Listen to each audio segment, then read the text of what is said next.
ഇനി നമ്മളെ സിനിമ, നമ്മുടെ ജീവിതം എന്ന സിനിമ നമ്മൾ ഡയറക്ടറുടെ ചെയറിലിരുന്നു കൊണ്ട് ഇതുവരെ നമ്മുടെ രംഗങ്ങളൊക്കെ മാറ്റിയല്ലോ, ഒന്ന് മാറ്റി എഴുതാൻ പോവാം. എന്താണ് ഞാൻ ആഗ്രഹിക്കുന്നത്? എന്നും ഇങ്ങനെ അസ്വസ്ഥമായി ജീവിച്ച് പോകാനാണോ നിങ്ങൾ ആഗ്രഹിക്കുന്നത്? സ്വസ്ഥതയും സമാധാനവും നിറഞ്ഞ ജീവിതമാണല്ലോ നമ്മൾ ആഗ്രഹിക്കുന്നത്. അതാണ് നമ്മൾ ആഗ്രഹിക്കുന്നത്. അപ്പം നമുക്ക് ക്ലിയർ ആയിട്ടുള്ളൊരു ഐഡിയ വേണം. ഒരു സിനിമ ഡയറക്റ്റ് ചെയ്യുന്ന ഡയറക്ടർക്ക് ആ സിനിമയുടെ എൻഡ് എന്താണ്, തുടക്കം എന്താണ്, അതിൻ്റെ മിഡിൽ എന്താണ് എന്നുള്ളതിനെക്കുറിച്ചുള്ള വ്യക്തത ഉണ്ടായിരിക്കും. അത് നമുക്കും ഉണ്ടായിരിക്കണം. എന്താണ് നമ്മൾ ആഗ്രഹിക്കുന്നത്? ഇനി നമ്മുടെ ജീവിതത്തിൻ്റെ ഒരു സൂപ്പർ റൈറ്ററായിട്ട് നമ്മൾ സ്ക്രിപ്റ്റ് മാറ്റി എഴുതാൻ പോവാം. ഓൾ റൈറ്റ് ഡയറക്ടേഴ്സ്, നമ്മൾ സ്ക്രിപ്റ്റ് ബുക്ക് എടുക്കുക, നമ്മൾ ജേണൽ എടുക്കുക. നമ്മളൊരു 5 മിനിറ്റ് സ്ക്രിപ്റ്റ് റൈറ്റിംഗ് എക്സസൈസ് ചെയ്യാൻ പോവാം. എന്താണ് നമ്മളുടെ ഐഡിയൽ ലൈഫിന് നമ്മൾ കൊടുക്കുന്ന ടൈറ്റിൽ?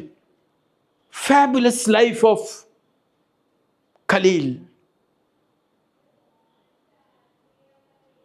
എന്നിട്ട് അതിനെക്കുറിച്ച് ഒരു പാരഗ്രാഫ്, ആ ജീവിതത്തിലെ ഒരു പെർഫെക്റ്റ് ഡേനെ കുറിച്ചുള്ള ഒരു പാരഗ്രാഫ് അവിടെ എഴുതി വെക്കുക, ഡീറ്റെയിൽഡ് ആയിട്ട്. എന്താണ് നിങ്ങൾക്ക് കാണാൻ പറ്റുന്നത്? എന്താണ് നിങ്ങൾക്ക് ഫീൽ ചെയ്യാൻ പറ്റുന്നത്? നിങ്ങളോടൊപ്പം ആരൊക്കെയാണുള്ളത്? എങ്ങനെ എന്നതിനെക്കുറിച്ച് നിങ്ങൾ വെറിയിടാവണ്ട. നിങ്ങൾ റൈറ്റ് ചെയ്യൂ നിങ്ങളുടെ നിങ്ങളുടെ തിരക്കഥ. എന്താണ് ആഗ്രഹിക്കുന്നത് എന്നതിലേക്ക് മാത്രം നിങ്ങൾ ഫോക്കസ് ചെയ്യുക. ഹൗ എന്നതിനെക്കുറിച്ച് ചിന്തിക്കേണ്ട. ഇതൊരു ഡേ ഡ്രീം അല്ല. നിങ്ങളുടെ ജീവിതത്തെക്കുറിച്ചുള്ളൊരു ക്ലിയർ ബ്രീഫ് നമ്മൾ നൽകുകയാണ്.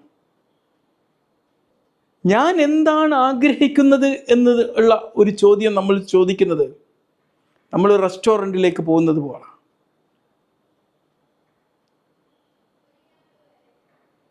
നമ്മൾ അവിടെ ഇരുന്നിട്ട് ഈ ഒരു പാചകം ചെയ്യുന്ന ആൾ ഇതെങ്ങനെ പാചകം ചെയ്യുന്നതിനെക്കുറിച്ച് വെറിയിട്ട് നിൽക്കല്ല. നമ്മൾ ആ മെനുവിലോട്ട് നോക്കുന്നു, നമുക്കിഷ്ടമുള്ള ഒരു വിഭവം നമ്മൾ ഓർഡർ ചെയ്യുന്നു. ഇതുപോലെ തന്നെ നിങ്ങൾ മുന്നോട്ട് പോവുക. യൂണിവേഴ്സ് എന്ന് പറയുന്ന ഈ ഹോട്ടലിലെ ആ മെനുവിൽ നിന്ന്